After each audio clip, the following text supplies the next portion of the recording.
Elara Voss sat at the far edge of the amphitheater-style classroom, her back straight, hands resting on the edge of her sleek alloy desk. The others never noticed her posture, how it aligned with exits, how her gaze flicked from instructor events to reflections on the screen. She didn't speak unless asked, didn't smile unless necessary. At Zeta 9 Intergalactic Academy, she was just a quiet human girl, unassuming, low-risk, forgettable. Exactly how she wanted it. Now then, droned Professor C.H. Rowland, his gelatinous body shifting color as he lectured on council ethics. The Treaty of Species Cohesion forbids violence within sovereign neutral zones, no matter the provocation. Even acts of cultural misinterpretation must. Thunk. The sound was slight. Too slight for most. But Elara's muscles tensed instantly. She kept her eyes forward. Another thunk. A vibration. One of the alien students, a pale, horned girl named Verrix, glanced at the wall, confused. Across from Elara, Roge, a feathery avian heir to some planetary monarchy, let out a nervous whistle. "Did anyone feel that?" he whispered. "Relax," muttered Zara, a green-scaled student with sharp teeth and a sharper tongue. Probably another maintenance bot dropping a wrench. But Elara wasn't convinced. Her fingers slid under the lip of her desk, brushing against the emergency latch. She mentally recounted the floor plan: 7 exits, 5 blocked due to security upgrades last week. That left 2. The classroom lights flickered. A hum rose in the air. Then, a shiver, almost metallic, passed through the room. Static crackled across the instructor's holoscreen. "No drills today," Professor C.H. Rowland muttered, rotating his eye stalks toward the ceiling. Odd. The floor beneath them trembled. Then came the sound no one expected: sirens. Shrill. Sharp. Real. Alert. Unscheduled breach. All students to shelter points. This is not a drill. Panic spread instantly. Desks scraped. Screams erupted. Wings flapped. Tentacles curled. The Academy's peace field, long believed impenetrable, shimmered violently outside the wide, dome-like windows, then collapsed in a cascade of blue sparks. The view revealed sleek, angular ships descending fast, spewing clusters of armored figures. Varkari assault troops. Professor C.H. Rowland's body hardened, literally, as his kind did under threat. Remain calm. Move to evac tunnels. The doors exploded inward. Smoke. A thud. Then shadows, tall and armored, strode in. Varkari. Kalmornes elite. 6 of them. One raised a pulse rifle. Another scanned the students with a visor that hissed with thermal targeting. Time slowed for Elara. She stood. Calmly. Deliberately. Someone screamed her name. She didn't look back. The nearest Varkari aimed at Roge. Elara's fingers curled under her desk, then pulled. With a screech of metal, she ripped the reinforced alloy desk in half, the split edges jagged and hissing with stress fractures. The Varkari hesitated, then turned his aim toward her. "Get down," Elara snapped. No one moved. So she did. She lunged forward, desk half in hand like a shield. The rifle fired. The blast ricocheted off the desk shard as she ducked under it, closing the distance in 2 steps. She drove the edge of the metal slab into the Varkari's shoulder joint. Armor cracked. The soldier roared, then dropped his weapon as Elara twisted and slammed her boot into his chest, sending him crashing into a desk row. By the stars, someone gasped. The second soldier reacted, charging her with a baton. She ducked, flipped the metal shard in her hand like a blade, and struck upward, catching him under the chin. He dropped instantly. The classroom froze. "Move," she barked. "Exit 3." Still nothing. She turned to face the class, her eyes like sharpened obsidian. Now. That broke the spell. Students surged toward the exit. Elara didn't follow. She knelt by the disarmed rifle, ejecting its power cell and tossing the weapon across the floor. She knew better than to carry Varkari tech, tampered triggers, viral tracers. Instead, she grabbed a baton, twirled it once in her palm, then turned to face the remaining Varkari. 3 left. 1 advanced. Elara exhaled slowly. He swung high. She ducked and spun, cracking the baton against his thigh plate. He staggered. She followed with a jab to the throat. He dropped.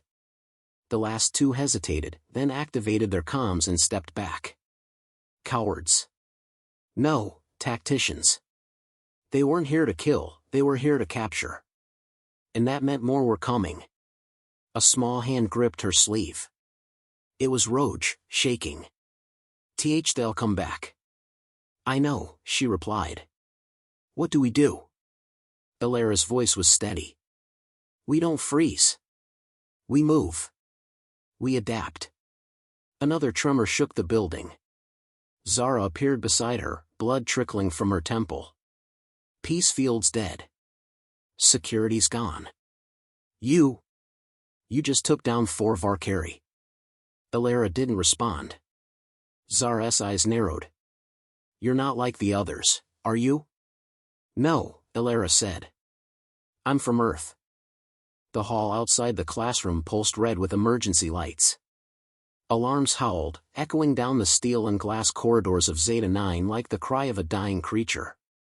Smoke curled from ceiling panels, and distant explosions rolled through the academy like thunder. Elara led the group at a silent jog, baton in hand, expression cold. Every movement was calculated, every turn, every glance over her shoulder. She wasn't hoping for safety. She was anticipating the next threat. Roge trailed behind, clutching his wing, clearly sprained. Zara had a scorched mark down her side, but kept pace, eyes flicking between Elara and the corners. This isn't a raid, Zara muttered. They're too organized. Varkari don't do cleanups unless. They're making a statement, Elara finished. Zara frowned. Why now? Because they knew the council would be watching. Capturing students, hostage leverage. Ahead, the path split, one tunnel to the evacuation pods, the other toward the observatory. Elara stopped, listening. Faint boots echoed from the left. They're already covering evac routes, she said. But the council security, Roge started. Is 10 minutes out, minimum, Elara cut in. That's if the Varkari didn't jam their channels first. We go right. That's the long way, Zara argued. No, Elara said. It's the unexpected way. They turned toward the observatory wing, ducking through a side door that required Elara to pry open the locking mechanism. Behind them, another explosion shook the corridor. Inside the observatory dome, the stars hung in eerie silence above them, vast and indifferent. The room had no other students. A row of telescope stations lined the center. Elara moved to the wall panel, pulling out a vent grate. In. Zara raised a brow. Seriously? Elara didn't answer. She was already halfway in. The duct was narrow, forcing them to crawl. As they moved, she recalled her grandfather's voice from years ago. A Deathworlder wins with patience, not strength. Let the terrain fight for you. Behind her, Roge panted, trying to keep quiet. Zara followed silently. Halfway through the duct, Elara stopped. Below, through the grate, was a security checkpoint. 2 Varkari soldiers patrolled lazily, overconfident. One stood near a control console. Silently, she motioned back, hold. Then she braced herself, twisted the vent screen loose, and dropped. She landed behind the first soldier and rammed the baton into the base of his skull before he could react. The second turned, surprised. She grabbed the first soldier's pulse pistol and fired twice. The second dropped. No alarms. She'd acted before the system could recognize a threat. Zara dropped beside her with a smirk. You've done this before. Elara simply said, we need the map. She slid to the control panel and brought up the Academy's interior schematics. Most of the tunnels were blocked. The main hall had been turned into a containment zone, flashing red with heat signatures. The dormitory wing glowed orange. Roge stared at the map. They've taken hostages. Zara's jaw tightened. We're bait. No, Elara corrected.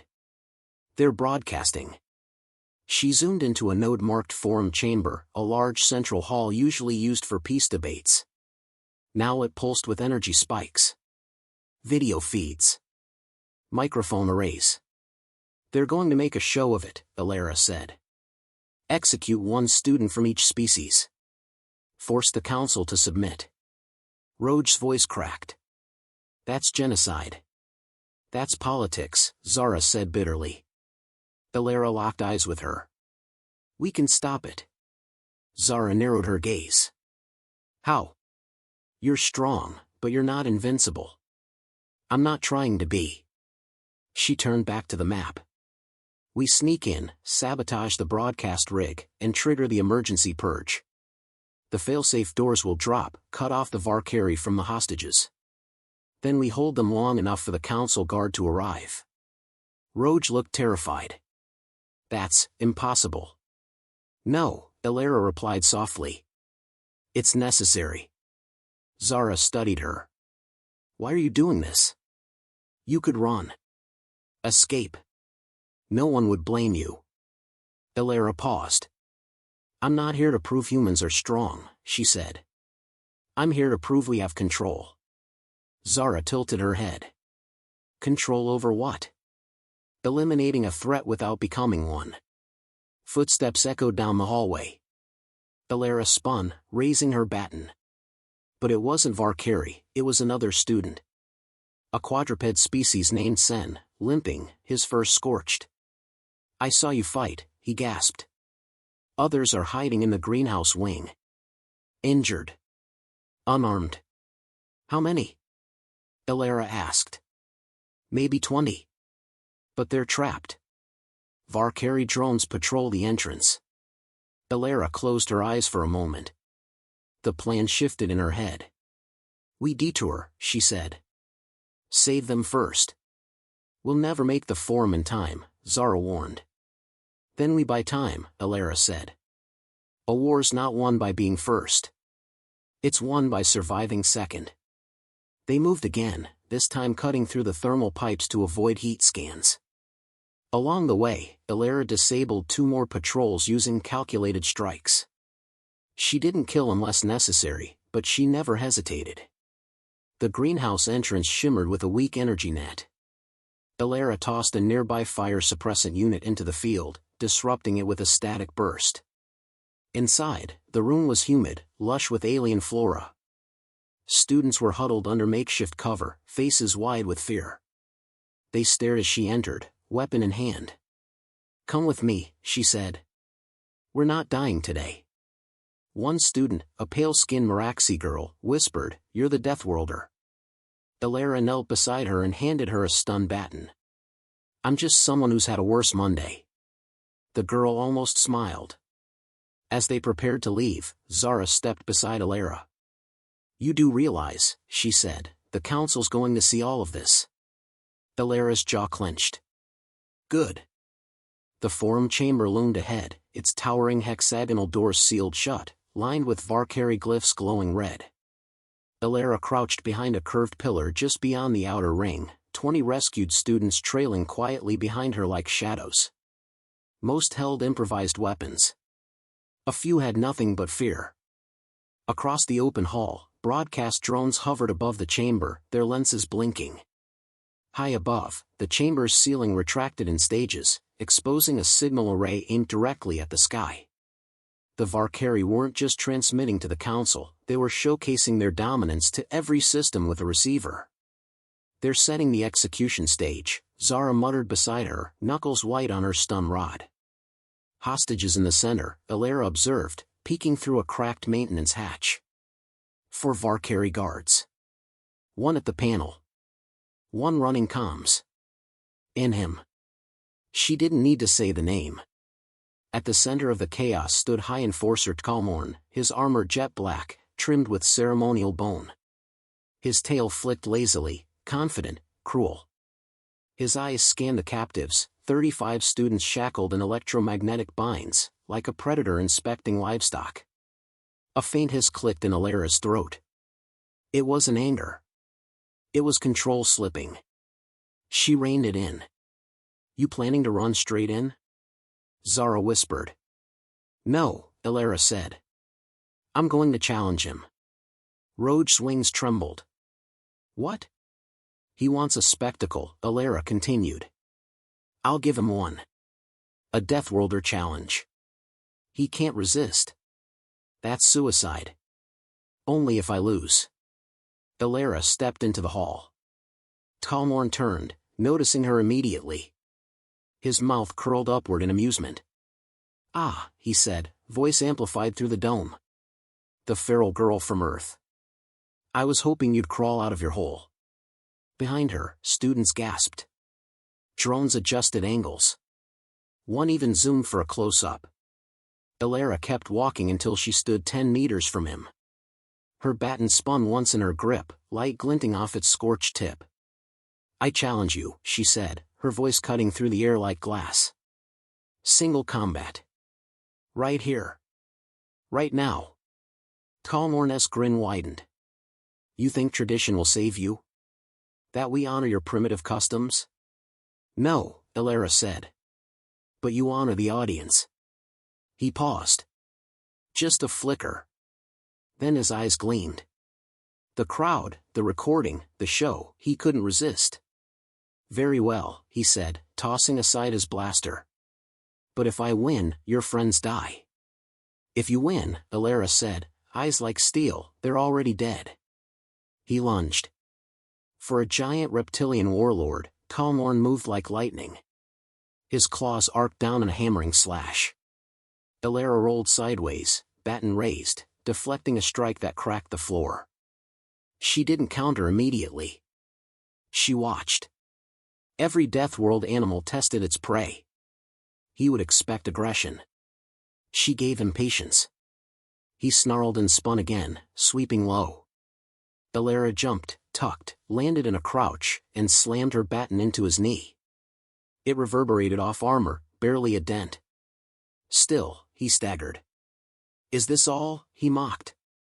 "You're fast. But fragile." She breathed. Listened. His footwork was overconfident.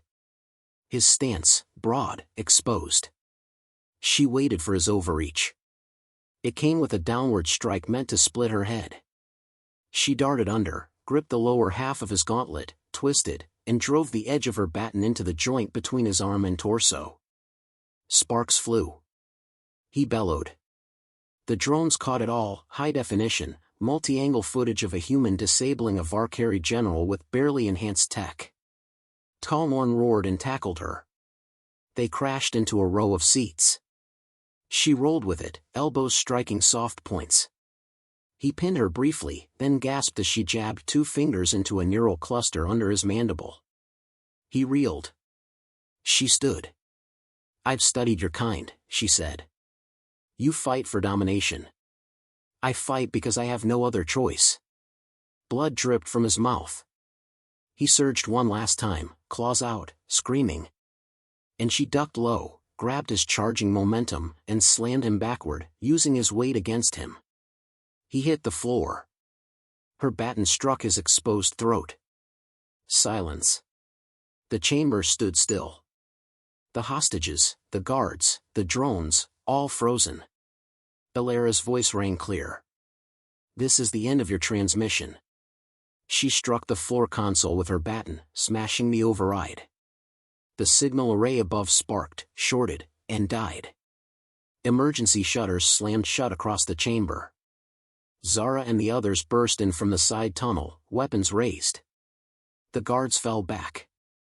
A few tried to run. Most surrendered. The rest were stunned on sight.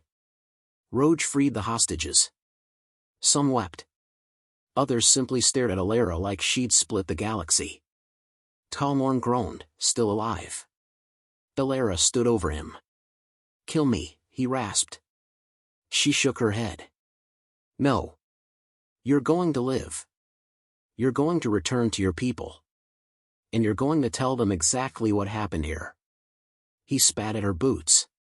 "You're all monsters." She met his gaze. "We adapt. You invade." Sirens shifted pitch. Council security forces finally breached the outer wall.